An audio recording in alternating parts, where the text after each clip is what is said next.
बोलिए जोर से राधे राधे।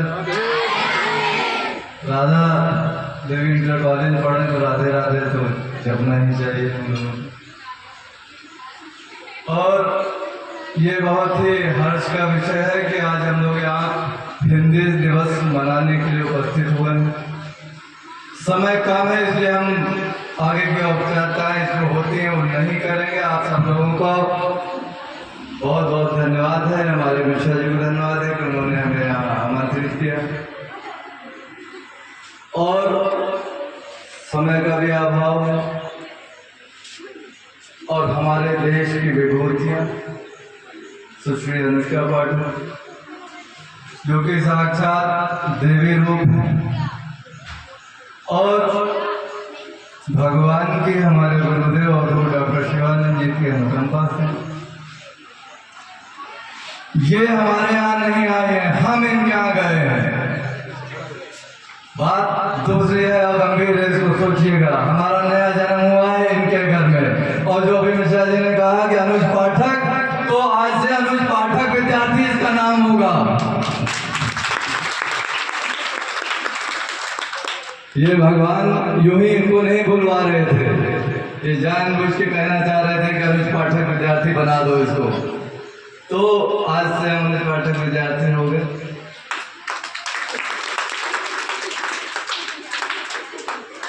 और ये भगवान की बड़ी कृपा है श्रृंगेरपुर धाम पे। तो उन्होंने आध्यात्म के लिए सुश्री अनुष्का पाठक जी को यहाँ भेजा है, जो कि श्रृंगेरपुर धाम में अपना आश्रम बनाने जा रहे हैं। और इनके स्मरण मात्र से, इनके सहयोग से ही आपके कष्ट दूर होने लगेंगे। जिसके कोई दर्द हो, किसको पीड़ा हो, कुछ भी हो, सब ठीक हो जाएगा। बस एक बार इनका स्मरण करने की जरूरत होती है। इनका यूट्यूब चैनल देखिए, कोई गंभीर संकट आ जाए तो बस देख लीजिए। और हम प्रार्थना करेंगे कि इनकी फोटो भी अगर उपलब्ध हो सके तो इसको उपलब्ध कराया जाए। बहुत ही हम लोग को लाभ होगा। हम लोग बहुत मतलबी हैं, बिना लाभ के कुछ करते नहीं। हमारा धर्म, हमारा अध्यात्म बिना लाभ के हम पूजा भी नहीं करते। अगर हम शिवलिंग पे गन्ने का रस चढ़ाएंगे तो क्या फायदा होगा? शिवलिंग पे हम घी चढ़ाएंगे तो क्या फायदा होगा? ये हमारे शास्त्रों में लिख दिया गया भैया, फायदे के लिए। हम लोग फायदे के लिए कहीं भी जाते हैं, ये हम लोगों का एक वो है। तो फायदा चाहिए। और भगवान की कृपा के आध्यात्म के साथ साथ इतिहास कार्य भी हमें दे दिया। जयवर्धन जी हमारे श्रृंगेरपुर धाम में ये सब विभूतियाँ आसानी से उपलब्ध नहीं होती, बहुत दुर्लभ है। और भगवान की कृपा होती है तो इन लोगों के दर्शन होते हैं। बहुत सारे प्रश्न और वो लेके मैं आया था, लेकिन समय का अभाव है। तो मैं ये प्रश्न और इसका उत्तर आप लोगों से चाहूँगा, अभी नहीं, हमारे इतिहासकार साहब यशवर्धन जी से, अनुष्का पाठक जी से और आप सभी लोगों से, कि हिंदी दिवस एक दिन ही क्यों मनाना है? आज ही क्यों मनाना है और क्यों मनाया जाएगा? एक प्रश्न हमारा है, इसकी रिकॉर्डिंग कीजिए। क्या इसके पहले जब प्राचीन काल था, आप थोड़ा सा हमारी बात को ध्यान दीजिएगा और आपसे हम पर्सनली इस पर बात करेंगे, चर्चा करेंगे। आप सब लोग भी अनुष्का पाठक को यशवर्धन बन सकते हैं, ऐसा नहीं है कि नहीं बन सकते। इनका अनुसरण करना पड़ेगा, सीखना पड़ेगा, ध्यान करना पड़ेगा, मेडिटेशन करना पड़ेगा। ठीक है, ऐसा नहीं कि वो प्रतिभा आपके अंदर नहीं है, सब है, भगवान आपके अंदर है, लेकिन सोए हुए इनके अंदर जागे हुए हैं। बस इतना ही फर्क है हमारे और आपके उनके बीच में। हम कहाँ थे जो हम भटकते थे? हाँ, हम ये कहना चाह रहे थे कि जब हम लोग गुलाम नहीं थे, जब मुगल शासन नहीं था, जब ब्रिटिशर्स अंग्रेज नहीं थे, तो कौन सी भाषा बोली जाती थी? इसके बारे में हमें हमारे प्रश्न का उत्तर चाहिए। हिंदी बोली जाती थी, मैथिली बोली जाती थी। तब हमें इस हिंदी दिवस की आवश्यकता नहीं पड़ती थी। हिंदी दिवस की आवश्यकता क्यों पड़ी? कि मुगल शासक आ गया, मुगल शासन आ गया, हमारे धर्म ग्रंथों को टेम्पर किया गया, हम लोगों को टेम्पर किया गया कि हम लोग साहब उर्दू सिखाई गई। उसके बाद अंग्रेज आ गए, अंग्रेजी सिखाई गई। और एक महत्वपूर्ण प्रश्न ये है कि सीबीएसई और आईसीएसई की पढ़ाई ही क्यों? बहुत इंपॉर्टेंट सवाल है, तो अखबार में छापिएगा, यूट्यूब पे चलाइएगा कि क्यों सीबीएसई आईसीएसई की पढ़ाई क्यों होनी चाहिए। ये एक बहुत महत्वपूर्ण प्रश्न है। और क्यों हमारे अध्यात्म की पढ़ाई नहीं होनी चाहिए, ये भी एक महत्वपूर्ण प्रश्न है। जो हमने अवलोकन किया, सीबीएसई और आईसीएसई की पढ़ाई हमें अंग्रेज दे के गए। क्या इसके पहले सीबीएसई आईसीएसई था? कोई बताए जो हमारे प्रबुद्धजन है? अंग्रेजों के पहले, ब्रिटिश पीरियड के पहले क्या इंग्लिश बोली जाती थी? क्या सीबीएसई आईसीएसई की पढ़ाई होती थी? यूपी बोर्ड हुआ करता था? नहीं होता था। तो क्या उस समय के लोग अशिक्षित थे? क्या मूर्ख थे? ये हम लोगों को जानना बहुत आवश्यक है। आज हम लोग बड़ी बड़ी क्रेन से छोटे छोटे पत्थर उठाते हैं, उस समय बड़े बड़े पत्थर बिना क्रेन के हाथों से उठाए जाते थे और उस पर सीमेंट नहीं लगती थी। आज भी आप साउथ के मंदिरों में चले जाइए, हजारों साल पुराने इतिहास को देखिए, सूर्य मंदिर को देखिए, सन टेम्पल को देखिए, उसमें कहीं मोर्टार का यूज नहीं हुआ है, सिर्फ पत्थर के ऊपर पत्थर रखा हुआ है। अजंता एलोरा की गुफा घूम के देखिए, कोई नहीं है, पत्थरों को काट के बना दिया गया। और जब मुगल शासक आया औरंगजेब ने उसको तहस नहस कर दिया। आज भी तहस नहस होने के बावजूद भी वहाँ लोग जाते हैं, देखते हैं। हमारे कहने का मतलब ये है कि ये जो पढ़ाई हम लोगों को मिली, आईसीएसई, सीबीएसई, यूपी बोर्ड, ये हमारी प्राचीन सभ्यता नहीं है, ये थोपा गया है हमारे ऊपर, गुलामी वाली पढ़ाई है। एक और एप्पल पढ़ लिया, एप्पल का मतलब नहीं मालूम, टीचर ने मार मार के स्पेलिंग रटा दी, नर्सरी से पीटना शुरू कर देते हैं और मारते मारते गधा बना देते हैं, इंटर तक पहुँचते पहुँचते।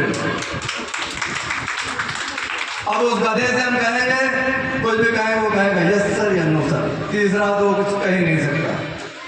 उस गधे में हम भी हैं, ठीक है। और बहुत बड़े गधे हैं, और इतने बड़े गधे हो गए कि हमने बच्चों को मारना बंद करा दिया। हमारे स्कूल में बच्चों को कोई छू नहीं सकता, और कोई छू देगा तो उसके लिए काल ये बन जाता है। ये तो हम गधा बना के नहीं पढ़ाने चाहते हैं कि भाई इंसान को गधा बना दो और उससे पूछो कि साहब ये क्या है। उस समय डॉक्टर्स नहीं हुआ करते थे, मशीनें नहीं हुआ करती थी, लोग बीमार नहीं पड़ा करते थे। आज तो 30 साल का जो युवा है वो कहता है भैया 10-20 साल, ज़्यादा 30 साल और जी लो, 60 साल में तो निपट ही जाएंगे।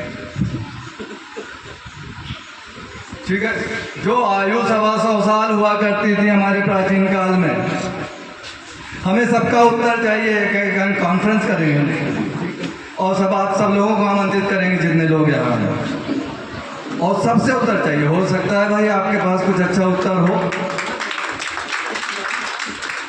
और इसको थोड़ा सा सबसे उत्तर मंगाइए, जितने लोग इस देश के कोने में रहते हैं, विदेश में रहते हैं, कि क्या इसके पहले इंग्लिश और उर्दू बोली जाती थी? तो कौन सी भाषा थी प्राचीन उसमें? ऋषि मुनि थे, संस्कृत हुआ करती थी। सारे हमारे वेद ग्रंथ संस्कृत में है। हमारे बच्चों को संस्कृत नहीं आती, हमें भी नहीं आती, इसलिए नहीं आती क्योंकि हमने गुलामी वाली पढ़ाई कर की है, पीट पीट के इसको गधा बना दिया, इसलिए नहीं आता। ठीक, तो ये आवश्यकता नहीं है कि हम लोग अगर ध्यान करें, ध्यान, मेडिटेशन, योग, गायत्री मंत्र कितने लोग को आता है? कोई एक आई जिनको आता हो गायत्री मंत्र, जो बहुत लय में बोलते हैं। और महामृत्युंजय मंत्र किसको आता है? मतलब इतने बड़े समूह में हिंदू समुदाय, आपको तो आ रहा है, ठीक है, अभी आपसे पूछेंगे। हमारे बच्चों को गायत्री मंत्र नहीं आता, लेकिन अगर मुसलमान का बच्चा है तो उसको ला इलाहा इल्लल्लाह मोहम्मद रसूलुल्लाह, उसको बचपन से 2 साल की उम्र से रटा दिया जाता, मार मार के रटा दिया जाता है। लेकिन हमारे बच्चों को गायत्री मंत्र हम नहीं पढ़ा पा रहे, क्योंकि भैया CBSE में गायत्री मंत्र पढ़ाएंगे तो बड़ा नुकसान हो जाएगा, हमारे स्कूल में बच्चे नहीं आएंगे, हमारा नुकसान हो जाएगा। और विद्यार्थी पब्लिक स्कूल की स्थापना इसलिए नहीं की गई कि हमें CBSE पढ़ाना है, हमें बच्चों के अंदर वो संस्कार डालने हैं। CBSE पढ़ाना तो हमारी मजबूरी हो गई, वो पढ़ाना ही पड़ेगा, क्योंकि गुलाम तो हो चुके हैं, उस आज़ादी से निकल नहीं पा रहे हैं, क्योंकि वो एक व्यवस्था हो गई जीवकोपार्जन की। लेकिन हमारे यहाँ के बच्चे 100% तो उनको हम CBSE पढ़ा रहे हैं, लेकिन 100% अध्यात्म भी सिखाएंगे। और आधुनिक गुरुकुल की स्थापना कर दिया है हमने, CBSE पढ़ाएंगे लेकिन सारी चीजें, और हिंदू मुसलमान का कोई भेद नहीं। अगर हम कह रहे हैं गायत्री मंत्र करो तो उनको नहीं कह रहे, उनको तो हम वही कह रहे हैं जो तुम्हारे धर्म में सिखाया गया है वही बोलो। जो बच्चे हिंदू हैं, हिंदी माताजी को बिलोंग करते हैं, उनको गायत्री मंत्र, महामृत्युंजय मंत्र, ओम नमः शिवाय आना चाहिए। कौन आएंगे गायत्री मंत्र के लिए? कौन आएंगे? कौन सुनाएगा गायत्री मंत्र? मतलब क्या समझा जाए?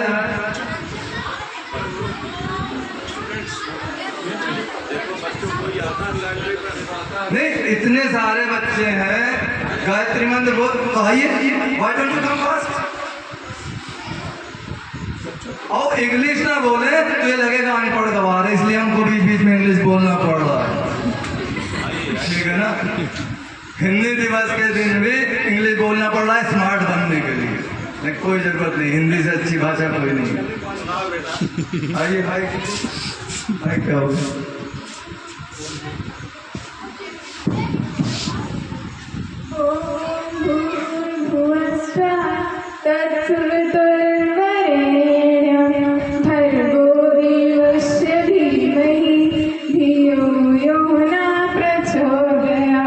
अब हमारे साथ सभी लोग आएंगे।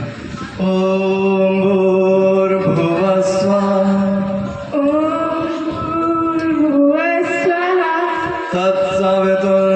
तत्सवितुर्वरेण्यं भर्गो देवस्य धीमहि धियो यो न प्रचोदयात्। नहीं बोल पा रहे बच्चे। और हमारी आपसे निवेदन है, विनती है टीचर से, यहाँ के संस्थापक जी से, प्रबंधक जी से, कि अगर संभव हो, अगर आप लोगों को कहीं इसमें पीड़ा ना हो तो गायत्री मंत्र जरूर सिखाइएगा। इससे कर्म कटते हैं, और कर्म कटने से दिमाग हल्का होता है, दिमाग हल्का होता है तो उसका पाठक और यशवर्धन बनने में देर नहीं लगेगी। ये यूं ही नहीं बन गए, इन्होंने तपस्या की है, कई जन्मों की तपस्या है तो आपके सामने आए हैं। अभी जो छोटे से दिखाई दे रहे हैं, सैकड़ों हजारों साल की तपस्या के बाद ये आपके सामने छोटे से बन के बैठे हुए हैं। और आपके बीच अगर है और गायत्री मंत्र में नहीं आ रहा है, कोई मुसलमान बच्चा है यहाँ पे? आ जाओ भाई, कोई मुसलमान बच्चा आइए, एक बार जोरदार दीजिए।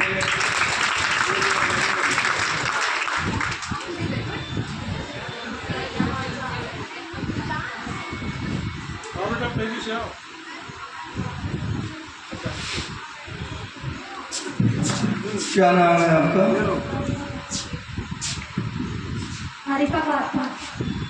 हरीफा। आरिफा पद्मिनी किस क्लास में पढ़ती हैं? 11। तो आपको कलमा याद है? क्या सुना सकती हैं? सुनाना चाहिए। अगर आपके यहाँ अलाउड हो तो माइक से सुनाइएगा, नहीं अलाउड हो तो मत सुनाइएगा।